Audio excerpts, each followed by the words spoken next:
bisimila ka kunnafoniyaw kɛnɛ kan. Bakurubaya la an b'aw ladɔnniya k'a fɔ ko CEDEAO ka délégation dɔ kɔni ye lajɛ sɔrɔ Kuluba tarata novembre kalo tile 29 san 2022. K'aw ladɔnniya tuguni k'a fɔ kan minisiri ɲɛma nɔlabila n'o ye colonel Abdoulaye Maiga ye ale ni minisiri wɛrɛw kɔni farala ɲɔgɔn kan ka lajɛ dɔ kɛ lajɛ min bɛ tali kɛ cɛmancɛ fanga coronavirus ko la. Ka dansigili kɛ nin bakuruba in na an b'aw ladɔnniya k'a fɔ ko jamana damadamaw kɔni lasigiden minnu kɔni b'an fɛ yan nɔ olu ye sennabɔli kɛ ka taa Tɔnbɔkutukaw fɛ yen nɔ min kɔnɔna la sa kelen sɔrɔ olu la min ko ko an bɛ se ka segin an ka sɛbɛnnikɛlenw ma Tɔnbɔkutu. Komi y'a fɔ ɲɛna bakurubaw la cogoya min na an ka cɛmancɛ fanga ɲɛma n'o ye colonel Assimi Goïta ye ale ye CEDEAO ka délégation kɔni bisimila Kuluba tarata novembre kalo tile 29 san 2022. U ka lajɛ ninnu kɔni kɔnɔna la sa président Goodluck Jonathan min ye CEDEAO médiateur ye ale kɔni ko sa ko nin kun ye sennabɔli kunkurunin de ye ka lase Assimi ma ale ni fana k'u ye gouvernement mɔgɔw sɔrɔ lajɛ dɔ kɔnɔna la lajɛ min b'a yir'u la k'a fɔ ko Mali kɔni bɛ ka ɲɛtaga sira sɔrɔ a ka cɛmancɛ fanga in kɔnɔna la. Goodluck ko tuguni ko nin kun ye fɛnɛ ka Assimi ka lahalayaw dɔn ka bɛn CEDEAO ka sommet min bɛna kɛ Abujakaw fɛ yen Nigeria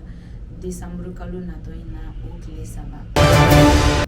Komi y'a fɔ ɲɛna bakurubaw la cogoya min na ministre de l'administration territoriale n'o ye premier ministre nɔlabila ye colonel Abdoulaye Maiga ale ni minisiri wɛrɛw farala ɲɔgɔn kan ka lajɛ dɔ kɛ min kɛra CEDEAO médiateur ɲɛna n'o ye Goodluck Jonathan ye. Lajɛ in kɔni kun bɛ tali kɛ cɛmancɛ fanga coronavirus ko de la. An ka minisiri ɲɛma nɔlabila y'a yira lajɛ in kɔni kɔnɔna la sa ko avant projet de nouvelle constitution ko remise kɛra Assimi ma ani fɛnɛ tuguni ko kulu dɔ bɛna sigi sen kan min bɛ tali kɛ élection natɔla ninnu géreli ko ma. A ko tuguni ko nin sira kelen kɔni kan sa ko Mali kɔni bɛna to a ka kumakan kan fɛn min bɛna bɛn élection natɔla ninnu organiseli ma bɛn ni sabati kɔnɔna la. Wa Goodluck yɛrɛ n'o ye CEDEAO médiateur ye a n'a ka jamakulu u y'a faamuya k'a fɔ nin lajɛ in kɔni kɔnɔ ko Mali bɛ ka taga ɲɛ sira de ta ani fɛnɛ u nisɔndiyala fɛnɛ ka bɛn n'a ye. Ka kuncɛli kɛ aw ka bi kunnafoniya in na an b'aw ladɔnniya k'a fɔ ko Pays-Bas, Belgique, Luxembourg ani Allemagne lasigiden minnu kɔni bɛ yan nɔ sa olu ye sennabɔli kɛ ka taa Tɔnbɔkutukaw fɛ yen nɔ ntɛnɛndon novembre kalo tile 28. Sennabɔli min kun bɛ tali kɛ yen marabolo mɔgɔw